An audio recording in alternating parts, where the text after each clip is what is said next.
Rahim. Today's topic of discussion is revision of MCQs of abdomen. हम large intestine के MCQs पढ़ते हैं। तो लार्ज इंटेस्टाइन में MCQs करने से पहले आपको मैं बता दूं, जो लिम्फेटिक ड्रेनेज होती है मिड गट की लिम्फेटिक ड्रेनेज इस तरह से होती है कि 4 लिम्फ नोड होते हैं। Middle colic lymph node, Leo colic lymph node, right colic lymph node and mesenteric lymph node. ये चारों ड्रेन होते हैं सेंट्रल नोड्स में।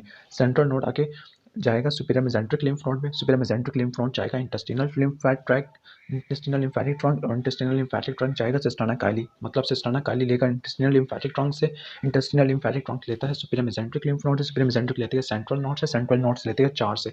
मेसेंट्रिक लिम्फ नोड जिसने इंटेस्टाइन वाले से कैरी करना होगा, इलियोकोलिक जिसने इलियम और आइलियम और सेंडिंग कोलोन से करना होगा, राइट कॉलिक जिसने राइट साइड पे सेंडिंग कोलोन, मिडल कॉलिक जिसने ट्रांसवर्स कोलोन से लेना होगा। तो ये होता है superior mesenteric lymph node system. अब हम लार्ज इंटेस्टाइन पे रहते हैं। लार्ज इंटेस्टाइन और स्मॉल इंटेस्टाइन में 4 डिफरेंस होते हैं ग्रोस एनाटॉमी में देखा जाए। पहला होगा मेंटल अपेंडिसिस, दूसरा होगा टीनिया कोलाई, तीसरा होता है ऑस्ट्रेशन और चौथा होता है डायमीटर का। डायमीटर रिलेटिवली लार्ज इंटेस्टाइन का काफी ज्यादा होता है। हॉस्ट्रेशन होता क्या है? जो हॉस्ट्रेशन टीनिया कोलाई के दरमियान बैग लाइक सैक्यूलेशन होती है, उसको बोलते हैं हॉस्ट्रेशन। असल में जो जीआईटी के लॉन्गिट्यूडिनल से बहुत मसल्स होते हैं, वो 3 बैंड्स बनाते हैं, उन 3 बैंड्स को बोलते हैं टीनिया कोलाई। तो 3 बैंड्स के दरमियान जो मसल्स यानी 3 बैंड्स कॉन्ट्रैक्टेड करते हैं, तो फिर इनकी कॉन्ट्रैक्शन की वजह से ल्यूमिन की नैरोइंग होती है। लेकिन ल्यूमिन की नैरोइंग के दरमियान कुछ ऐसे एरियाज बनते हैं जो काफ़ी ज़्यादा स्वेल होते हैं। इन स्वालन बैग सैक्यूलेशन को बोलते हैं हॉस्ट्रा। तो हॉस्ट्रा क्या होगा? Sacculation of wall of large intestine या colon between the taenia coli.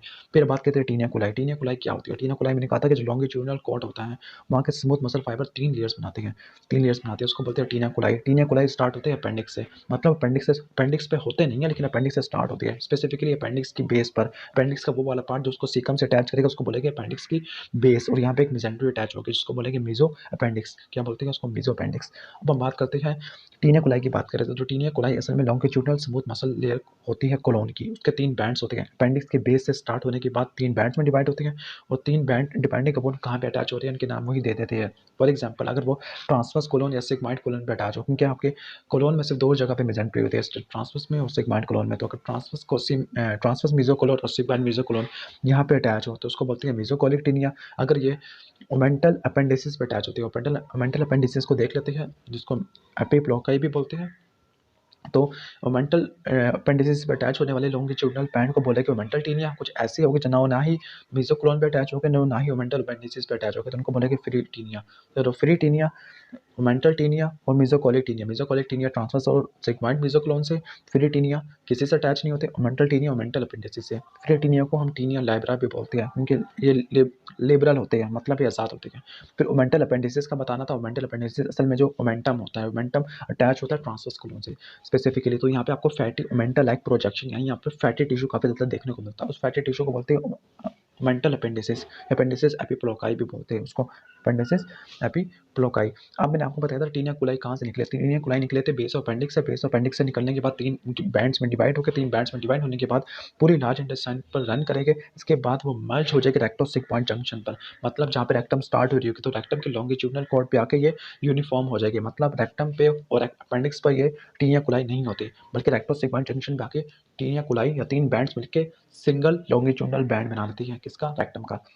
और ये टोनिक कॉन्ट्रैक्शन से क्या होता है? जीआईटी के वाल की कॉन्स्ट्रक्शन होती है। फिर वो वाला पार्ट जो कॉन्स्ट्रक्टेड पार्ट के दरमियान में होगा, वो फूला हुआ होगा, बैग लाइक सर्कुलेशन होगी, उस बैग लाइक सर्कुलेशन को बोलते हैं हम टीनिया। इसके बाद देख लेते हैं हम सीकम को और अपेंडिक्स से कुछ एमसीक्यूज को देख लेते हैं। नहीं, पहले हम देख लेते हैं 49 एमसीक्यू को। द सर्कुलर फोर्स या plicae semi circularis are characteristics of which of the following. तो सर्कुलर फोर्स या प्लैकिया सर्कुलरिस किसके अंदर होते हैं? ये हमने स्मॉल इंटेस्टाइन के अंदर होते हैं। जो आपको मैंने लास्ट वीडियो में बताया था जूजिनम और आइलियम में डिफरेंस, तो मैंने बताया था जो लिम्फ नोड्यूल्स और फैट इन मेजेंट्री ये ज़्यादा होती है आइलियम के अंदर। बाकी जो चीज़ें होती है वो जूजिनम के अंदर ज़्यादा होती हैं। कैसे? कलर ज़्यादा इंटेंस होगा जूजिनम का, कैलिबर ज़्यादा किसका बड़ा होगा? जूजिनम का।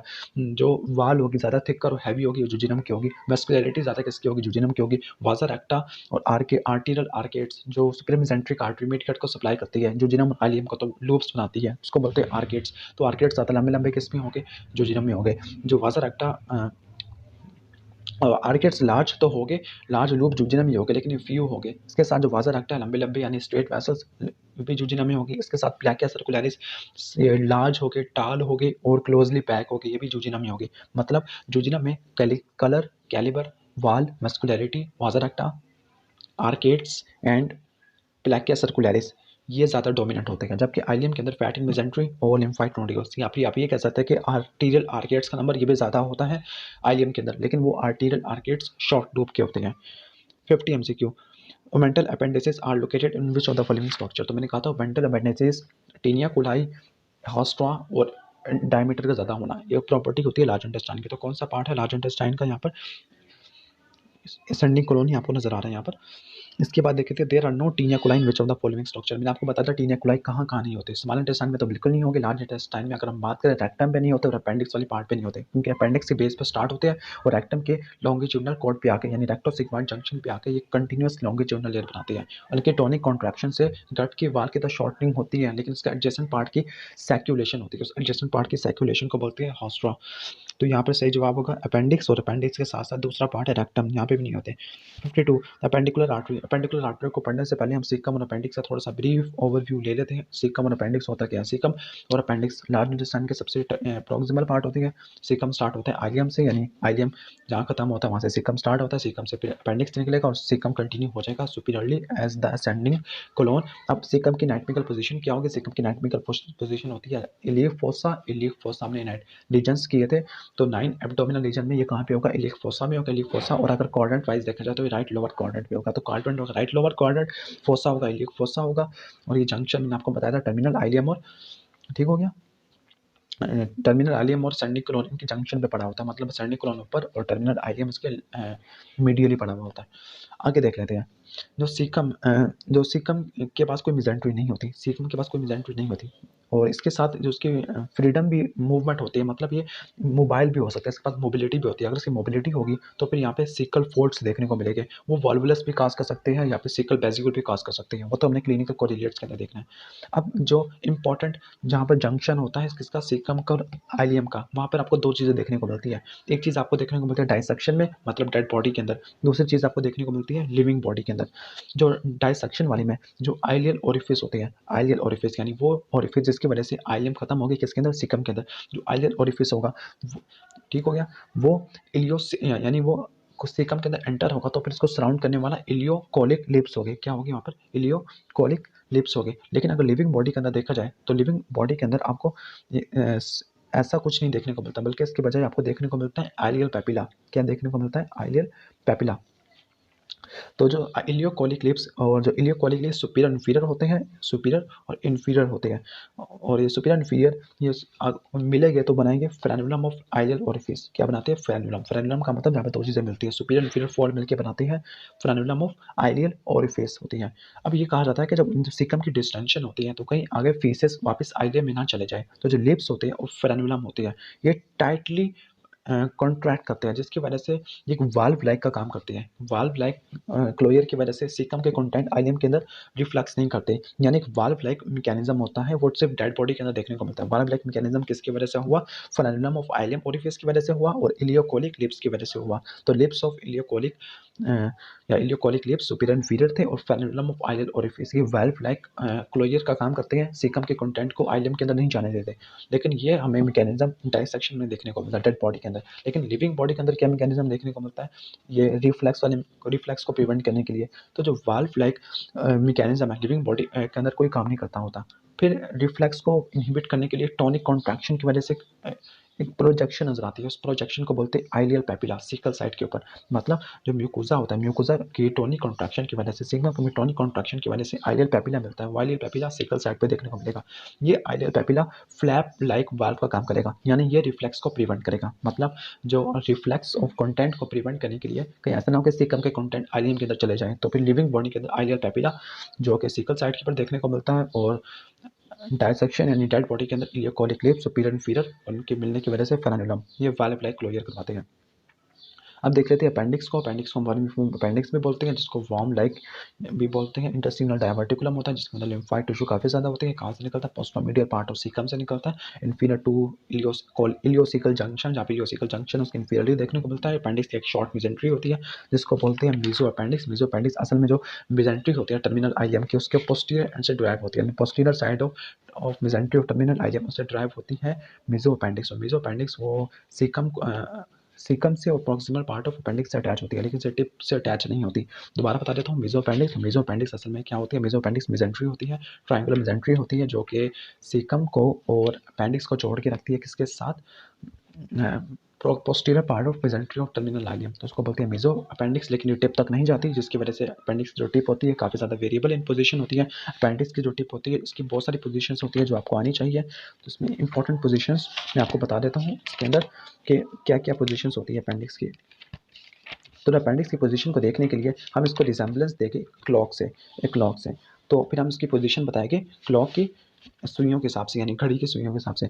तो एक पोजीशन होगी 11 ओ क्लॉक। 11 ओ क्लॉक का मतलब इस पोजीशन को बोलेंगे पैराकोलिक पोजीशन। 11 ओ क्लॉक को पैराकोलिक आपने इस तरह रट्टा मारना 11 12 2 3 4 6, यानी 11 बजे 12 बजे 2 बजे 3 बजे 4 बजे 6 बजे, यानी 2 3 4 तो समझ आ जाता है, 11 12 भी समझ आ जाता है। 1 और 5 को आपने स्किप कर देना। 11 12 2 3 4 6, जो 11वीं पोजीशन है इसको बोलते हैं पैराकोलिक पोजीशन। इसके बाद 12वीं पोजीशन है, इसके बाद आती है रेट्रोसिकल पोजीशन, रेट्रोसिकल पोजीशन। इसके बाद नेक्स्ट पोजीशन आती है सेकंड पोजीशन, तो उसको बोलते हैं हम, सेकंड वाले को बोलते हैं आइलियल पोजीशन। ठीक हो गया। अब ये प्री आइलियल भी हो सकती है या फिर पोस्ट आइलियल भी हो सकती है, डिपेंडिंग अपॉन इस ओरिएंटेशन। अब ये भी हो सकता है कि ये सैक्रल प्रोमोटरी के लेफ्ट साइड पे होता है, उसको बोलते हैं प्रोमोट्रिक। तो थर्ड वाली पोजीशन को प्रोमोट्रिक बोलते हैं, जबकि जो फोर्थ और क्लॉक वाली पोजीशन को बोलते हैं पैल्विक पोजीशन। उसके बाद सीकम से नीचे हो तो उसको बोलते हैं सबसीकल पोजीशन, इसको बोलते हैं 6 ओ क्लॉक। तो 11 12 2 3 4 6, 6 बजे वाली सीकम वाली थी तो सबसीकल बोलेंगे। जो 4 बजे वाली थी उसको बोलते हैं हम पैल्विक पोजीशन। जो 3 बजे वाली थी उसको बोलते हैं प्रोमोट्रिक पोजीशन। इसके बाद जो 2 बजे वाली थी उसको हम बोलते हैं आइलियल पोजीशन। या आइलियम से आगे भी हो सकती है, प्री आइलियल, या आइलियम से पीछे भी हो सकती है, पोस्ट आइलियल। तो पोस्ट आइलियल बहुत ज़्यादा डेंजरस होती है। इसके बाद जो 12वीं पोजीशन है उसको रेट्रोसिकल भी बोल सकते हैं, ये मोस्ट कॉमनेस्ट पोजीशन है अपेंडिक्स की, रेट्रोसिकल या रेट्रोकोलिक। और एक और पोजीशन थी 11वीं पोजीशन, उसको बोलते हैं पैराकोलिक पोजीशन। क्या बोलते हैं? पैराकोलिक पोजीशन। तो 11 12 2 3 4 6 इस तरह आपने इसको याद रखना है। और हम देख सकते हैं यहाँ से इनकी आर्टीरियल सप्लाई को देख लेते हैं। आर्टीरियल सप्लाई सीकम की मैंने बताया था इलियोकोलिक आर्टरी होती है, इलियोकोलिक आर्टरी होती है। इलियोकोलिक आर्टरी ने आइलियम के टर्मिनल पार्ट को सप्लाई करना है और सीकम को सप्लाई करना है। जो इलियोकोलिक आर्टरी से पेंडिकुलर आर्टरी निकलती है वह पेंडिकुलर आर्टरी अपेंडिक्स को सप्लाई करती है। जो वीनस ड्रेनेज है वो जाती है इलियोकोलिक वेन, इलियोकोलिक वेन जाएगी सुपीरियर मेसेंट्रिक वेन में, सॉरी ये वीनस ड्रेनेज थी, हाँ वीनस। लिम्फेटिक ड्रेनेज जाएगी इलियोकोलिक लिम्फ नोड, जो आर्टरी वही वेन वही lymph node, ileocolic lymph node वो जाएगी सुपीरियर मेसेंट्रिक लिम्फ नोड में। मैंने आपको बताया था जो मिडल वाले थे, मेसेंट्रिक वाले थे, मिडल कोलिक थे, राइट कोलिक थे, और इलियोकोलिक के जाते थे सेंट्रल वाले के पास। सेंट्रल वाले जाते हैं सुपीरियर वाले के पास, सुपीरियर वाले जाते हैं असल में जाते हैं सिलियक के पास, सिलियक से इंटेस्टिनल ट्रंक, इंटेस्टिनल ट्रंक से सिस्टर्ना काइली। नर्व सप्लाई कहाँ से आती है? सुपीरियर मेसेंट्रिक प्लेक्सस से आती है, सुपीरियर मेसेंट्रिक प्लेक्सस से। और अपेंडिक्स को सप्लाई करने वाली नर्व आती है T10, जिसकी वजह से अपेंडिक्स का पेन रेफर हो जाता है एब्डोमेन की, स्पेसिफिकली अम्ब्लिकस की स्किन पर। तो अब इसका आंसर हम यहाँ से देख लेते हैं। The appendicular artery is branch of which of the following artery? तो पेंडिकुलर आर्टरी ब्रांच होती है इलियोकोलिक आर्टरी की। इलियोकोलिक आर्टरी किसकी ब्रांच होती है? असल में ileocolic artery superior mesenteric artery की ब्रांच होती है। इसके साथ लिम्फेटिक ड्रेनेज और वेनस ड्रेनेज वो इलियोकोलिक वेन से आती है। और जो नर्व सप्लाई होगी वो T10 टर्मिनल अपेंडिक्स के लिए स्पेसिफिकली। अब आगे which of the following structure can be located deep to the point that is 1/3 of a line? अब स्पाइन अम्बिलिकल लाइन की बात करें जिसको बोलते हैं मैकबर्नी पॉइंट। मैकबर्नी पॉइंट का मतलब junction of lateral 1/3 and medial 2/3 of the line joining from anterior superior iliac spine to the anterior superior iliac spine तो द अम्ब्लिकस को बोलते हैं स्पाइनो अम्बिलिकल लाइन। तो स्पाइनो अम्बिलिकल लाइन पे जो पॉइंट हमें देखने को मिलता है उसको बोलते हैं मैकबर्नी पॉइंट। मैकबर्नी पॉइंट है, मैकबर्नी पॉइंट किसको शो कर रहा है? बेस ऑफ अपेंडिक्स को। तो बेस ऑफ अपेंडिक्स असल में लेफ्ट राइट क्वाड्रेंट में मौजूद होती है मैकबर्नी पॉइंट के नीचे। तो फिर हमें यहीं पे इसे देखने को मिलता है। इसके साथ साथ जो अपेंडिसाइटिस कहते हैं, अपेंडिसाइटिस कॉमन क्यों होता है अपेंडिसाइटिस? क्योंकि उससे लिम्फाइड नोडुल काफ़ी सारे होते हैं। पेंडिकुलर आर्टरी एंड आर्टरी होती है, इसके ल्यूमेन काफ़ी ज़्यादा स्मॉल होता है, तो पिफिकोलिस से ऑब्स्ट्रक्शन होने के चांसेस काफ़ी ज़्यादा होते हैं। जो गैप्स होते हैं मस्कुलरिस एक्सटर्ना में, उनकी वजह से इन्फेक्शन का स्प्रेड बहुत ज़्यादा तेज़ होता है, जिसकी वजह से अपेंडिसाइटिस काफ़ी ज़्यादा कॉमन होता है अपेंडिसाइटिस। और अपेंडिक्स का जो पेन शुरू में रेफर करता है T10 वाले डर्मेटोम वाले एरिया पे, स्पेसिफिकली अम्ब्लिकस वाले पे ये ज़्यादा जाता है कहाँ पर? राइट लोअर क्वाड्रेंट की स्किन पर, क्योंकि वहाँ पर पैराइटल पेरिटोनियम की इरिटेशन हो जाती है। अब आगे भी जो the following structure receive the parasympathetic supply from the pelvic सबक्लैविक नर्व। पैल्विक सबक्लैविक नर्व सप्लाई करती है लेफ्ट 1/3 ट्रांसवर्स कोलोन से लेकर up till superior part of inner किनार। तो यहाँ पर इसका सही जवाब होगा इसका कि कौन सा पार्ट सप्लाई होगा, वो है sigmoid colon. Sigmoid colon appendix, ये तो आ जाता है अपेंडिक्स, और पीछे आ जाएगा अपेंडिक्स आइलिया में सेंडिंग कोलन डोडेनम को सप्लाई करने वाली वेगस नर्व होगी, इनको सप्लाई करने वाली नर्व कौन सी होगी, वेगस नर्व। आगे the rectum is continuous with the sigmoid colon eight which of the S3 vertebra पे आके, यानी S3 वर्टिब्रा पे आपको रेक्टोसिग्मॉइड जंक्शन देखने को मिलता है। रेक्टोसिग्मॉइड जंक्शन आपको कहाँ पे देखने को मिलेगा, S3 वर्टिब्रा पे देखने को मिलेगा। आगे which of the following statement concerning the spleen are correct, spleen के बारे में बातें कर रहा है, तो स्प्लीन के स्टेटमेंट करने से पहले थोड़ा सा मैं आपको लार्ज इंटेस्टाइन का ओवरव्यू दे देता हूँ। तो कोलोन की बात कर रहे थे, कोलोन की कितने पार्ट होते हैं, 4 पार्ट होते हैं, सेंडिंग डिसेंडिंग ट्रांसवर्स और सिग्मॉइड कोलोन होते हैं। सेंडिंग डिसेंडिंग इसमें से पहला पार्ट है ascending colon, ascending colon large intestine का सेकंड पार्ट होगा, ठीक हो गया। राइट साइड से स्टार्ट होता है, सीकम से स्टार्ट होता है, राइट लोब ऑफ लिवर तक जाएगा, राइट लोब ऑफ लिवर पर जाएगा तो फिर एक कंस्ट्रक्शन से बना देगा, उसको बोलते हैं right colic fracture. Right colic fracture और लेफ्ट कोलिक फ्रैक्चर में क्या डिफरेंस होता है, लेफ्ट कोलिक फ्रैक्चर, ये लेफ्ट कोलिक फ्रैक्चर को हम स्प्लेनिक फ्रैक्चर भी बोलते हैं, राइट कोलिक फ्रैक्चर को हेपेटिक फ्रैक्चर भी बोलते हैं। तो इसका मतलब जो स्प्लीन है, स्प्लीन थोड़ी पीछे होती है और लिवर थोड़ा आगे पड़ा हुआ होता है, तो इसका मतलब हेपेटिक फ्रैक्चर हमें एंटीरियरली देखने को मिलेगा राइट साइड पर, स्प्लेनिक फ्रैक्चर हमें लेफ्ट साइड पे देखने को मिलेगा लेकिन पोस्टीरियरली। जो स्प्लेनिक फ्रैक्शन है वो एक्यूट एंगल होगा, स्प्लेन थोड़ी सी एक्यूट सी टेढ़ी सी पड़ी होती है, तो फिर स्प्लेनिक फ्रैक्शन भी एक्यूट हमें देखने को मिलेगा, हेपेटिक फ्रैक्चर राइट एंगल पे देखने को मिलेगा। और जो हेपेटिक फ्रैक्चर किस स्ट्रक्चर के ऊपर पड़ा होता है, राइट किडनी के ऊपर, लेकिन स्प्लेनिक फ्रैक्चर स्प्लेन के ऊपर पड़ा हुआ होगा, नाम से लग रहा है। इसको सप्लाई करने वाली आर्टरी चूंकि राइट साइड पे तो राइट कोलिक आर्टरी, चूंकि लेफ्ट साइड पे स्प्लेनिक फ्रैक्चर तो लेफ्ट कोलिक आर्टरी। यहाँ जो स्प्लेनिक हेपेटिक फ्रैक्चर पे कोई लिगामेंट अटैच नहीं होता, लेकिन स्प्लेनिक फ्रैक्चर पे एक लिगामेंट अटैच होता है जिसको बोलते हैं फ्रेनिकोकोलिक लिगामेंट। फ्रेनिकोकोलिक लिगामेंट इसके बाद होता है हेपेटिक फ्रैक्चर L2 वर्टिब्रा के लेवल पर होता है, स्प्लेन होती है। स्प्लेनिक फ्रैक्चर T12 वर्टिब्रा, मतलब ये थोड़ा हायर इन पोजीशन होता है। दोबारा बता देता हूँ, हेपेटिक फ्रैक्चर एंटीरियरली लेकिन राइट साइड पे होता है, स्प्लेनिक फ्रैक्चर पोस्टीरियरली लेकिन लेफ्ट साइड पे होता है। जो राइट वाला राइट साइड पे लीवर है, लीवर चूंकि थोड़ा सा स्ट्रेट होता है तो फिर राइट एंगल बोल सकते हैं, लेकिन लेफ्ट कोलिक फ्रैक्चर वाला एक्यूट एंगल देखने को मिलता है। जो लेफ्ट कोलिक फ्रैक्चर है स्प्लेन के ऊपर पड़ा हुआ देखने को मिलेगा, लेकिन राइट वाला हमें देखने को मिलेगा राइट किडनी के ऊपर। यहाँ पे कोई लिगामेंट अटैच नहीं होता राइट वाले पर, लेकिन लेफ्ट वाले पे लिगामेंट अटैच होता है, उसको बोलते हैं फ्रेनिकोकोलिक लिगामेंट। ये L2 वर्टिब्रा के लेवल पे होता है, जबकि ये वाला T12 वर्टिब्रा के लेवल पे होता है स्प्लेनिक फ्रैक्चर। तो इनके डिफरेंस तो आपको मैं बता दिया। हम आगे हम देख लेते हैं इसके बाद जो सेंडिंग कोलोन की जो arterial supply, arterial supply ascending colon की और राइट कोलिक फ्रैक्चर की बताया था। Superior mesenteric artery specifically right colic artery, लेकिन इलियोकोलिक आर्टरी भी इसको सप्लाई करती है। इलियोकोलिक आर्टरी और राइट कोलिक आर्टरी दोनों मिलकर सप्लाई करती है सेंडिंग कोलन को। ये आर्टरी अनास्टोमोस करती है एक दूसरे के साथ, और राइट ब्रांच, और ये दोनों आर्टरी किसके साथ अनास्टोमोस करती है, राइट ब्रांच के साथ। राइट ब्रांच के साथ अनास्टोमोस करने की वजह से एक अनास्टोमोटिक आर्केट्स बनता है, उस अनास्टोमोटिक आर्केट को कंटिन्यू करती है लेफ्ट कोलिक आर्टरी और सिग्मॉइड आर्टरी। तो एक बड़ी सी आर्टरी बनती है जिसको बोलती है marginal artery of improvement, marginal artery, या इसको बोलते हैं juxta colic artery, juxta colic artery. तो right colic artery, left colic artery और इसके साथ साथ मिडिल कोलिक आर्टरी, ये सारे मिलकर एक कॉमन आर्टरी बनाते हैं जिसको बोलते हैं मार्जिनल आर्टरी ऑफ ड्रूमेंट या juxta colic artery. Juxta colic artery, ये आर्टरी काफ़ी ज़्यादा इंपॉर्टेंट होती है, ये ट्रांसवर्स कोलन को सप्लाई करती है। तो मार्जिनल आर्टरी ऑफ ड्रूमेंट आपको पता होना चाहिए। तो दोबारा बता देता हूँ, ileocolic artery, right colic artery, middle colic artery, left colic artery और सिग्मॉइड आर्टरी, 5 आर्टरी की वजह से देखने को मिलती है, और ये सप्लाई करती है किसको, ट्रांसवर्स कोलन को प्राइमरीली। वैसे कोलन की वजह से तमाम पार्ट को सप्लाई करती है। जो आर्टिकल सप्लाई सेंडिंग कोलन और राइट कोलिक फ्रैक्चर की तो बात होगी। राइट कोलिक आर्टरी जो वीनस ड्रेनेज थी, राइट कोलिक वेन थी, लिम्फेटिक ड्रेनेज होगा वो एपिकोलिक और पैराकोलिक लिम्फ नोड हो गए, एपिकोलिक और right colic para lymph node हो गए।